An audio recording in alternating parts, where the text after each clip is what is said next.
you're thinking about starting to vlog with a GoPro, I want to show you today how to get footage that looks like this to look more like this.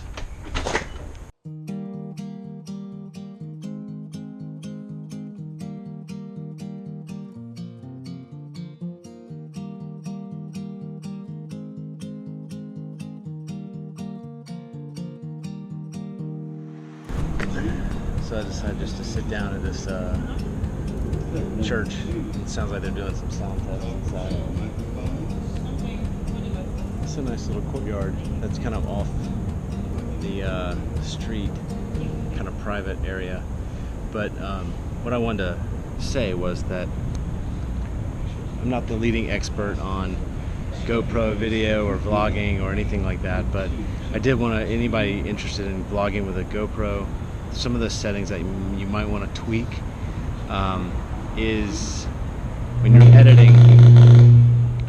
editing your video, you want to get rid of that wide angle perspective and make it something a little bit more easy to watch. And one thing you can do is overlay in Premiere on an adjustment layer. You can put in a effect into that layer which will convert the video to it'll reproportion the video and get rid of that really wide angle curvature to the video, making it a little bit more watchable.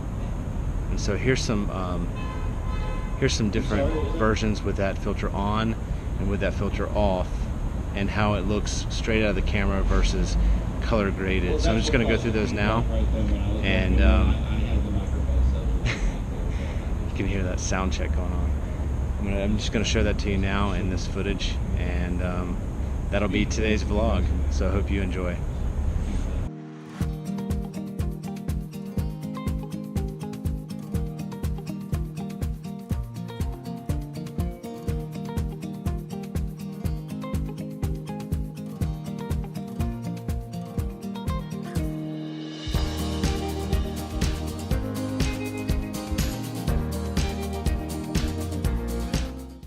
So I want to take you through how I set up my vlogs and how I do that filter for GoPro footage. First of all, I have a Adobe Premiere Pro file, and I've got it set up as a template.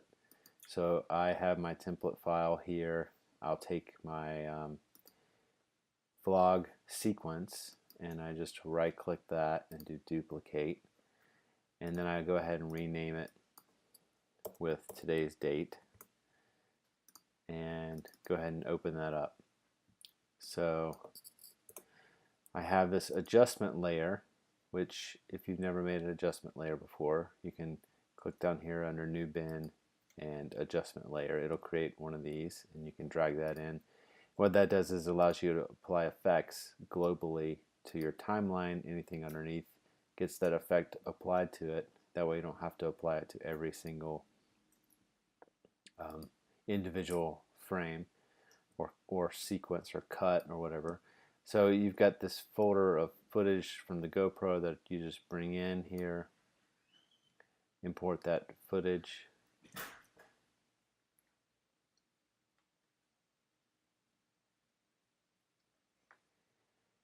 and then when you go to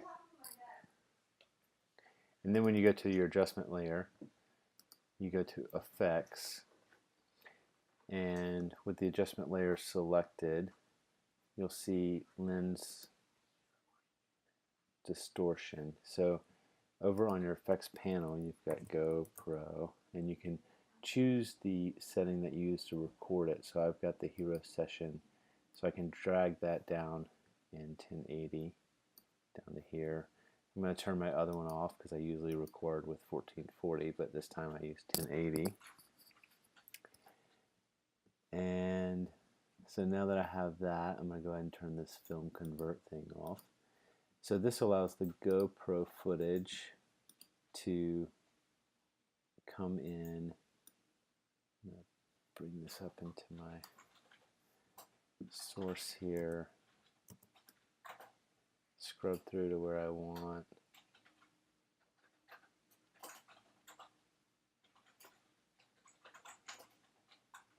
So I'll start right here. Actually here.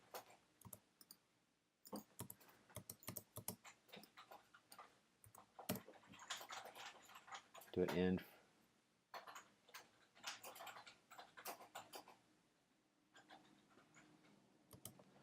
So my out, and then I press the comma key and it drops it down into the timeline. So if you see the source image and the new image, there's a slight difference in the angle of view there. It's very slight, but you can see it. It's not as wide angle. And then to get the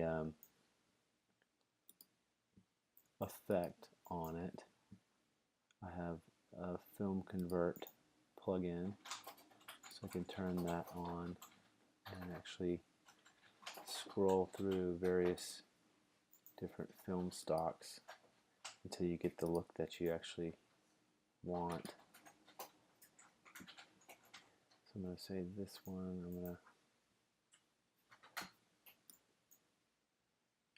it's a little dark on my face, but I don't really care. It's okay. So if you look at it with that off and then with that on, it's just a more stylized look.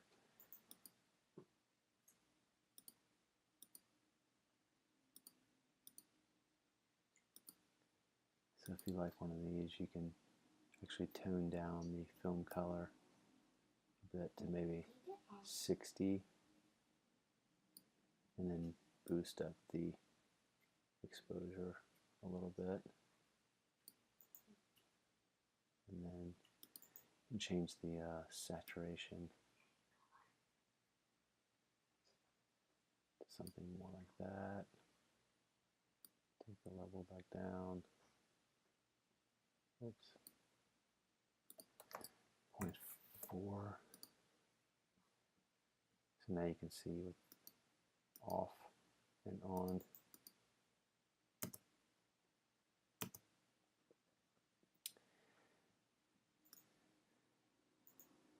And that is basically it. That's all I do to GoPro footage.